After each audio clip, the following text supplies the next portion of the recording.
Good morning, everyone, and welcome to Coffee with Casey. My name is Casey Samson, and yes, I am a workaholic.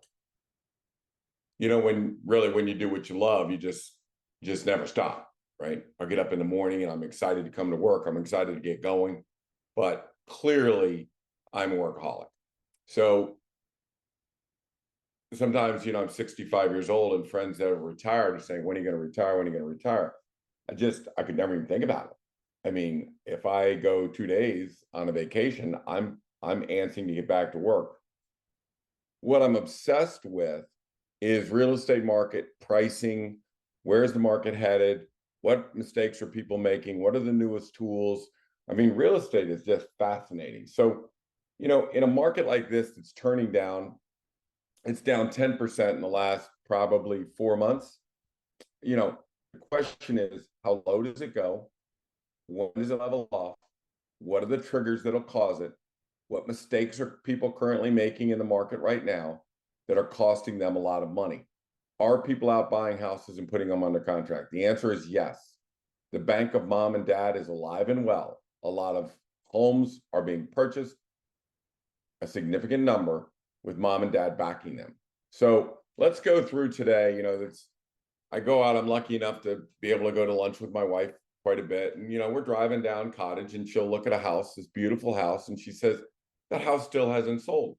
Why hasn't it sold?" And I'm like, "Well, I don't care. I'm not paid to price that house. I have clients. Clients want me to give my opinion on their pricing. Buyers need it. All my agents need it. So, I don't know. I don't really care." But after 30 times of asking, "Why is that house not selling? Why is that house not selling?" Finally came home and I put to work and I said, "All right, well, I'll tell you why it's not selling," right? So let's take a look at that. And let's take a look at another mistake that happened this week that the agents need to be cognizant of, right? When they are working in real estate, pricing real estate, selling real estate. I'm also going to talk about, the deals, how you find a deal. I mean, I'll show you an anatomy of a deal that we're getting right now. All right. We'll also talk about some changing contract strategies. They are different today than they were 6 months ago. We'll talk about that a little bit. And if we have time, there's a big lawsuit, $1.7 billion, and the National Association of Realtors lost, and it has to do with commissions. And I don't think it's going to have much of an effect on the sellers and buyers. It has no effect. It may have a little effect on realtors if they're not prepared. But if we have time, I'm going to talk about the business of real estate and the changing of the commissions and the commission structure. Okay, so let's go online. Let's go check and see what we got. And I'm going to show you the couple deals. The first deal is going to be the deal that Carol is asking me, why is it not priced? Why is it not selling? Been on for a long time. We drive by it. It's a beautiful house. It's on for the list price of this house is $2.525 million, not 1.525. It's 2.525. So I look at that and I said, well, the first problem is by going $25,000 over that threshold of 2.5 million, you've just wiped out 2/3 of your buyer pool. So I don't care if you're selling for 500,000 or you're selling for 700,000. You never go over a major threshold, which is $50,000, $100,000, $1 million, 500,000. So here you have a threshold of 2.5 million where people are going, "Give me all the houses under 2.5 million." This house is not seen by any of those people. So the market under 2.5 million, and again, that's a typo. The market under 2.5 million is 3 times the size of the market over 2.5 million. Okay, so that's the first problem I see. The second problem, so I run a pricing model, and I said, okay, well, what are these houses really worth? Now, this is a pricing model that stands through the test of time. This is a gold standard of pricing. So I look at it and say, okay, it's worth about $2.4 million. A standard customary house that's 5,600 square feet, built in 2015, that has this lot. This is what a house of that size would cost, 2.4 million. So, there's still a little overpriced for that. Then I have another test that I go through, which is very important, and that is, what did you buy it for, right? What did you buy it for? So I put a chart in here, and the reason I use the word Dexcom of real estate, my daughter, Morgan, has type 1 diabetes, and that's the bad one. That's one where the pancreas is checked out and said, we'll see you later. You're on your own. So a diabetic needs to know what their sugar is, because they have to administer either food or whatever you call that, you know what I'm talking about, with the needles. Oh, it'll come to me in a minute.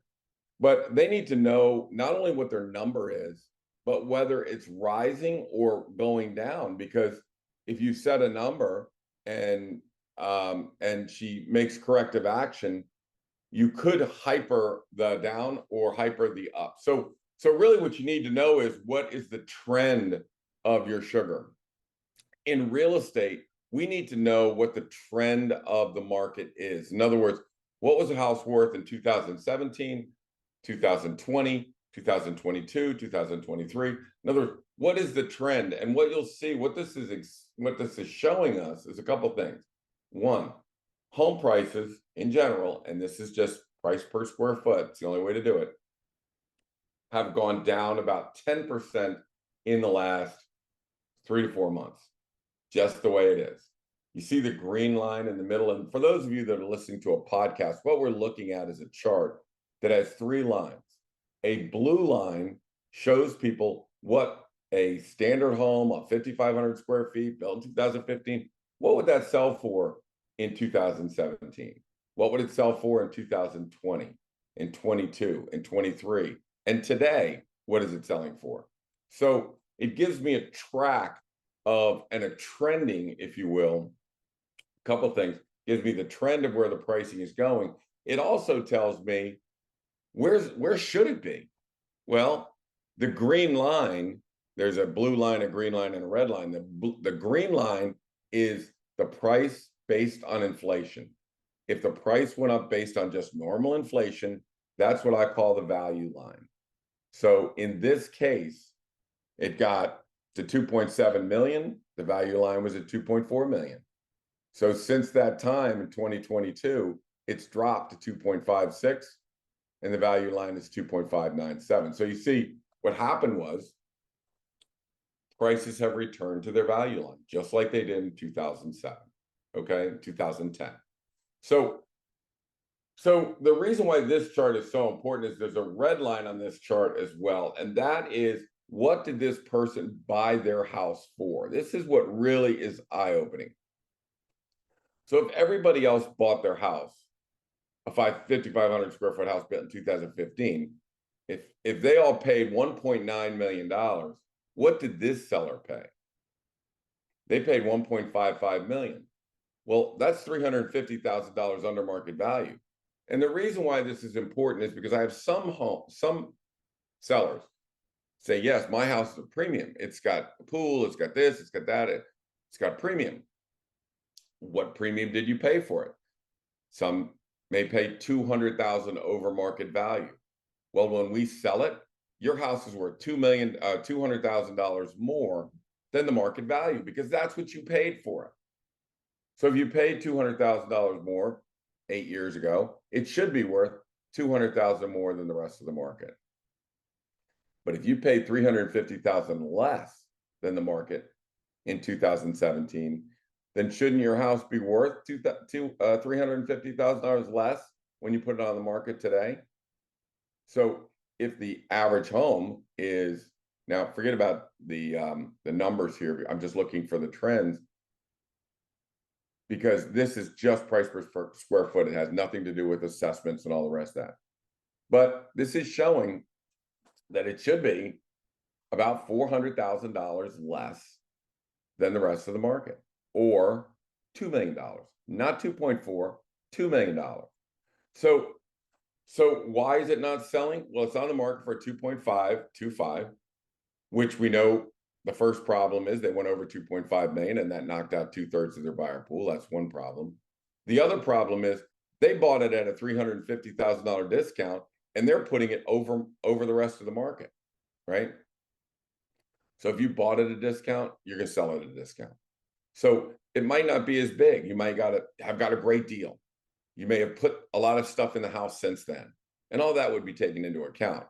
But for goodness sakes, when you buy for 350 under market value, you have to take that under account, whether it's a busy street, a bad lot, the kind of construction that you had. And I understand if the listing agent did a poor job, maybe you got a deal, but not $350,000. So there's something there with that house. So this is all stuff that you bring to sellers when you list a house. I know the market's at 2.4, but if I didn't see this, I would say, well, 2.4 is about right. Let's test it. But after looking at this, I would be extremely skeptical of why this seller thinks. Now look at this. The people that bought a house for $1.9 million are currently selling it at about let's call it a $600,000 profit. What they're asking for is $1 million profit. I bought for 155. I'm going to sell for 2525. So the seller is trying to get $1 million in profit when the rest of the market got $600,000 in profit. That's what it's worth. It's worth somewhere in the $2.1, $2.2 million range. To be generous, 2.1, 2.2 million. And then we'd have to look at the market and see how the market's doing in that price range. But to be honest with you, it's pretty clear if you see the video of this, and you can look at the blue line is at 256 and the red line is at 2,071,000. I mean, that's a $500,000 difference. So when Carol asks me again, why is that house not selling? Well, first of all, they priced it 25 over the major threshold. That was not bright. And the other thing was they bought it at a discount of $350,000, and they're trying to get a premium for the house. That's why it's not selling. So I don't have to sit in the car and listen to that a lot, right? I can now tell her. I'm kind of like, so how's the market? You know how in, what is that, Groundhog's Day, when Bill Murray comes down, the lady asks him how the weather is, and he gives her a very detailed report on how the weather is. And he said, did you want to know about the weather, or did you just chit-chatting? And she goes, just chit-chatting. So I'm Bill Murray. I'm the guy that will tell you what the weather is at the time, right? About the fronts coming through. So anyways, let's look at the example number 2 I have of the anatomy of a mistake. And this is on one of our listings, and I'll show you how this happens. We haven't had a listing go over 30 days, and this one's getting close, so something's wrong. So the model says the home is worth $1.2 million. So we tested that. It didn't test well, so we moved back to 115. Well, I mean, we're worth 1.2, and it's all fixed up. It's got a new bathroom. It looks great. Everything's been painted. Should get at least 115. So sure enough, we get 28 people through the house in the last 25 days. No contracts. What do you mean no contracts? So then I put on my Joe Kenda hat, or my, who's the other guy, Colombo? I put on my Colombo hat and go, wait a minute, something's wrong. Something is wrong here, because you should have a contract every time you get 7 showings. So if I have 7 showings and no contract, that's a problem. 14 showings, no contract, that's a huge problem. 28 people coming through the house and no contracts, we got a massive problem. So get the sellers on the horn, start investigating, start looking into what happened and why is this not happening. And there's always a reason, right? So I go back to their tax record, and the assessment says we're worth $1,083,000, and most houses sell for a percentage of their assessments, right? 108, 110, 111, whatever it is. So all of a sudden I looked at this and I said, well, between 2001, 2021 and 2022, and we're looking at the tax record here of what their tax record is and how it got to $1,083,000. It was 812 in 2021, and it was 993 in 2022. So if most assessments went up 8 to 10% during that period, They went up 24%. So that's the problem. So when you inflate an assessment, it inflates the value. Okay. So it's not 1,083,000. That's not accurate. So if we just go back to 2020, increase it 20%, we come to 980, not 1,080,000, a 980, right? So if I go back to the model and I put that in the model, that is 980 as an assessment, not 1,080,000. Look at the customary value. Now it shows the customary value at 1,087,000, and based on the fact that the home has new bathrooms, new kitchen, it's got new everything, it should be, this is a customary number. So an updated number is somewhere in the 1.1 to 1.15 range. So let's get this thing to 1.15 and move on. But what happens is most realtors, unfortunately, will sit on that and just sit on it and let it rot. But our formula is, if it's not sold in the first week, we have a problem. We're really digging in, right? And once we get to this point of 20, 25 days, there's something wrong if we have that many people coming through a house and nobody's writing a contract. What's the problem?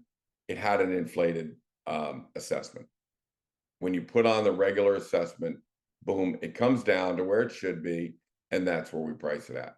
So those are two mistakes that can happen, and this is why, you know, you can't be a realtor that puts an address in a computer and it shoots out a big report. That computer doesn't take a lot of this into account. Was there a problem? Was there an anomaly? What did they buy it for? What's the difference between them and the market?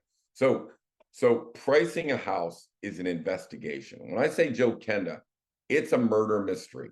When somebody comes in and says, hey, what's this house worth? We go all in because we're investigating all of these indicators, and we'll tell a story and it will bring us to the right price. 96% of our houses sell in the first weekend. They sell at a premium. So we know it works.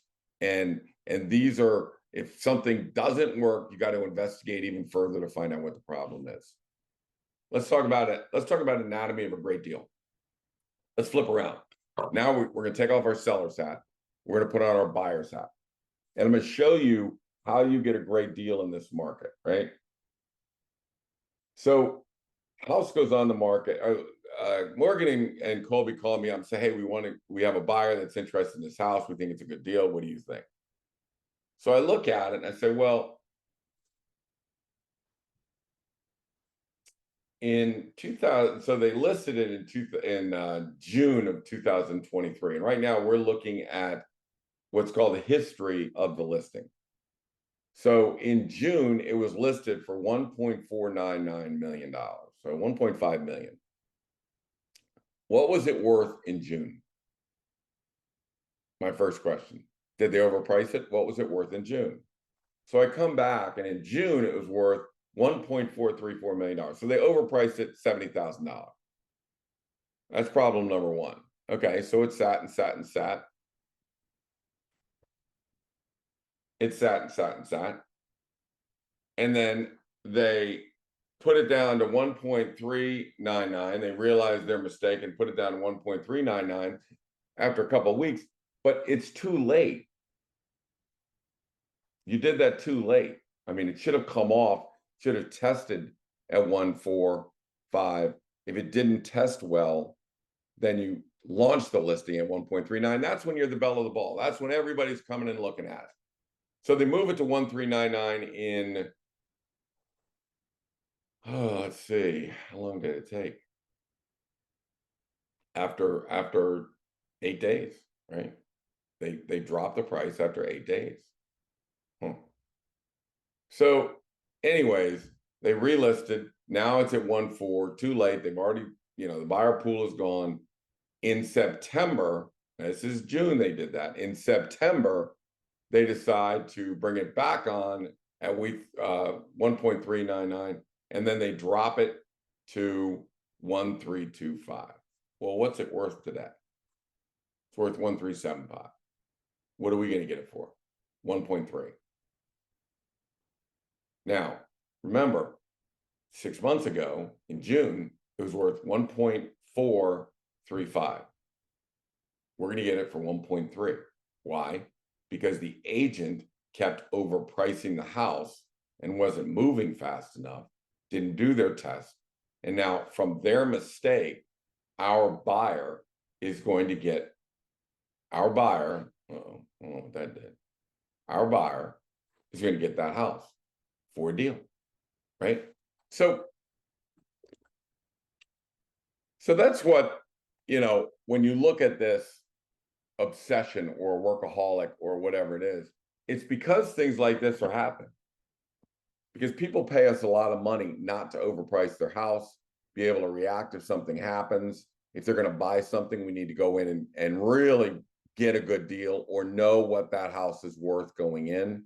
And if they've overpriced it, that's fine. That's fine. Let them overprice it. We'll be back in 3 months. And that's when we get a deal, right? We also go in and get a deal. We also go back in and we get deals when homes withdraw. So that's going to bring us to some commission stuff. So let's talk about commissions. So whatever the ruling was by a court, they said National Association of Realtors, you know, the sellers are paying 2.5%. And I think they're saying you're overcharging. I don't know the exact thing, but all I know is everybody's in an uproar about commissions. So they sue them, I guess, because it's more like price fixing what you pay the commission to the selling agent. And I believe they said in the ruling that the selling agents are overpriced, which is a bunch of bullshit. Let them go drag a buyer around for 27 houses and then have the buyer buy a new home that doesn't split commissions with the realtors. Let them go do that. Let them drive around on a Sunday afternoon all over the place and then have a seller decide or a buyer decide they're going to rent. See, I thought 3% was too much. So in 2010, because a lot of buyers are finding their house on the internet, I thought that 3% was too much. So I moved my commission that I was going to pay selling agents to 2.5. Everybody was in an uproar. They thought, nobody's ever going to sell your house. My own brother said he would not sell one of my listings. My own brother said, if you do 2.5%, I wouldn't sell one of your listings. And he's on my team. So I put it in and said, yeah, we're going to pay 2.5% commissions because most people find it on the internet and our prices are really high and blah, blah, blah, blah, blah. So everybody's in an uproar. Whatever. My home sold faster than anybody still. So what it showed was, because my commission base was 4.5%, 2% to the listing, 2.5% to the selling agent. So they make more money than I do. So it was an experiment. There was less than 10% of the people were doing 2.5%. Everybody was in an uproar. Was anybody going to sell my listings? Well, let's find out. Because the buyers see it on the internet and it's priced right and it's competitive and it's staged correctly and it's going to sell. And it did. So what happened was my houses were selling faster than everybody else. And as soon as I went into a listing, I said, here's the deal. Here's how fast mine sell. Here's how fast theirs sell. Commission has nothing to do with it. Nothing to do with it. I thought 2.5 was fair. Today, everybody's at 2.5. Everybody. There may be a few that are offering 2%. To be honest with you, it's my judgment call. What I advise my sellers, and my judgment is 2.5% is fair. And I think that's what we should do it as. And that's what I do. And that's what I recommend. Sellers don't have to do it, but that's what I recommend. Okay. They don't have to do anything. So, because I don't want to get sued. So I go back to 1985, and there was a guy named Jim Workington. And Jim Workington started a program called buyer brokerage. So in 1985, I was doing buyer brokerage. And what that means is, now, catch this. A seller pays a commission to the selling agent and the buying agent. So technically the seller's paying all the commissions, right? So what Jim said was, tell you what, we're going to go in and have a clause that says the seller is going to pay our agency 2.5% or 3% at the time on behalf of the buyer, because I'm working for the buyer. What that means is that the agent goes to the buyer and says, look, you're going to pay me 2.5%, but the seller's going to pay it. But this 2.5% protects the agent, because if they show you a withdrawn listing, there's no guarantee they can get paid. But in the contract, we've agreed that the seller's going to pay on your behalf 2.5% to me. So what that does is it opens up the marketplace from the listings that are offering 2.5 to the listings that are offering anything, to the for sale by owners that are offering nothing, to the withdrawns and expires that are offering nothing, right? So what it does is it basically triples the buyer pool, triples the amount of homes that you can look at and an agent can show you. So in 1985, we were executing buyer brokerage agreements that said the seller is going to pay our company 3% on behalf of the buyer, and that we're working for the buyer. And I hope Jim Workington is still around. I'm going to try and track him down. But that is the exact same thing. And should one of you agents, and I know I have a lot of Samson agents that listen to this, should you not do that, and you go wandering into one of these knucklehead realtors like the Reynolds Group that's going to offer you 1%, and you haven't prepped your buyer for that, you're getting 1%, not 2.5, 1%. Now, on $1 million deal, that's $15,000. And you've been dragging this buyer around everywhere. And now let me tell you something. Let me be clear. The Reynolds team is not charging 4.5 or 3. They're charging 6. So they're going to keep 5 and give you 1, which I think is horrible, terrible, because we all work for a living and everybody should get paid what they get paid. And I respect the people that are the buying agents that are working with these buyers, that are getting them, they're running around and they're trying to find a house and they're submitting contracts, and the contracts they lose on multiple contract presentations. I mean, we would receive 7, 10, 15 contracts, which means the agent had to go out and show the house. They had to write the contract, and they're competing with 17 other agents. And they did it multiple times. And then the buyer got frustrated and went home and said, I'm not going to buy anything right now. I'm going to rent. I'm going to go live with my parents. So are the selling agents worth it? Absolutely. Should a selling agent have a buyer brokerage agreement that says I work on behalf of the buyer and the seller's going to pay me on behalf of the buyer? Absolutely. That's what I'm recommending. So I think that's the way it should have been since 1985. Now, in 2010, they did adopt buyer brokerage, where everybody would sign things saying the selling agent is representing the buyer. So it did come into buyer brokerage in 2010, but not the way Jim was doing it. The way Jim was doing it was, and the way we were doing it was, the seller will pay on my behalf. In other words, the buyer has to pay a down payment, they have to pay closing costs. They don't want to pay another 2.5% to their selling agent. They want that to come from the proceeds of the sale. So the seller is going to pay it on behalf of the buyer. No extra expense for the buyers, but their pool of homes they can look at triples. More homes today are withdrawing than going under contract. That's a massive buyer. That's a massive inventory that's sitting out there waiting. So if you Samson agents, if you're working with a buyer, talk to Mike Briggs, go through all their buyer broker, do what you got to do. But my agents are going 1985 all over again. And if I could find Jim Workington, bless his heart, I don't know how old he is, but I would track him down. He's one of the greatest realtors in Northern Virginia. And this is nothing but going back to old school. My name is Casey Samson, and I run the Casey Samson team in Northern Virginia. And if you need any help in Northern Virginia, I'm your one-call guy. You can call me at 703-508-2535, whether you're listing or buying. Now, let me be clear. We are the #1 team in the state of Virginia. We specialize in Northern Virginia, so that's all we handle. But we're also in contact with #1 teams throughout the country through this Real Trends Network and Wall Street Journal Network. So if you have somebody, friends, family, business associates in this Austin, Texas, give us a call. I'll find the #1 medium-sized team, not big, not small, medium-sized team, and get them in touch with that realtor. You've seen what we can do here. There are agents just like us, top medium teams in each market. We'll put your family, friends, business associates in touch with them, and all is good. All is good. We have to protect people. This is a very difficult market. More homes are withdrawing than selling.